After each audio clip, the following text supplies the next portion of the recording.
Ekintu Patrick Mulwana amanyiddwa nga Alien Skin. Ate gwe manyi mukwano gwange gwe mbulira enjiri. Ekintu kye yakoze wano ku lunaku olwokutaano kyabadde kikyamu nnyo. Ekintu kye yakoze ekyokujja n'avoola omusaalaba n'anywerako enjaga n'ayambala engule ng'alinganga gwe bayigganya ng'alinganga ameemeeka Yesu. Kintu kyabadde kikyamu nnyo. Kati ffe abakulembeze b'eddiini abantu abatya Mukama kyatuyisizza bubi nnyo. Tekiriyo era tukuwadde ennaku 7 abakulembeze b'eddiini ng'ojje ozze n'otwetondera. Kubanga laba buli gavumenti erina obukulembeze.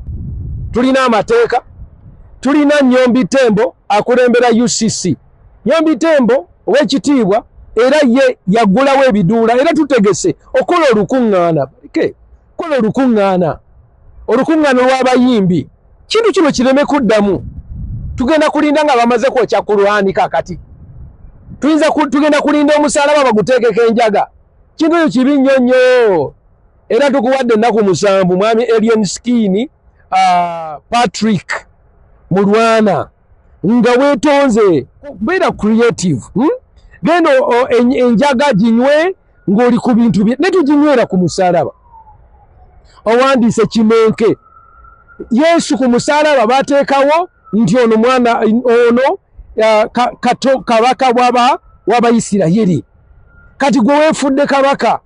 Bw'oba oli kabaka bwakunywa njaga. Beera mu misokoto gye egy'enjaga n'ababbeeyi bo onywa enjaga. Togiteekako. Togiteeka ku musaalaba. Luli bwe wajja n'omuti gw'abasamize. Era mbuulira pasita abantu basamira nnyo. Naye kati gwe teweegatta mu abo. Bw'oba okola creative ku kintu ekirala. Naye ffe ng'abakulembeze b'eddiini tugenda kuba twogera ne Uganda Communications Commission nga tugamba tewajja kubeerawo biduula byonna, konsati zonna zikolebwa muyimbi yonna amenye etteeka erivoola eddiini. Ekyo kimanyi, njagala okimanye, tekigenda kuba kyama.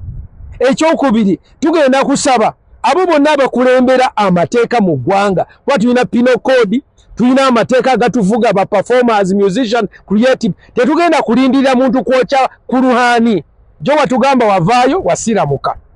Ate nenzija nenkubuulira enjiri jo negamba nti olina okulokoka.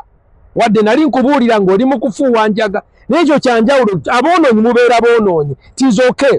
Naye ate n'otandika okuvoola mu luzungu kye bayita blasphemy. Kibi nnyo. Kadi wanogezaako kukola ssente mu konsati nga bw'oyonoona ekifaananyi kya Mukama. Bye biki ebyo boyi wange? Tokikola. Bw'oba okuba essadda onywe enjagayo genda obeere mu koonayo ofune omusokoto gwo ogunywe ogende ayire. Naye totandika ate kutandika kulumbagana kigambo kya Mukama. Weenenye ekintu ky'okoze kikyamu mu nnaku 7. Otherwise naffe tugenda gamba titewabeera konsati yonna eya Alien Skin mu ggwanga. Again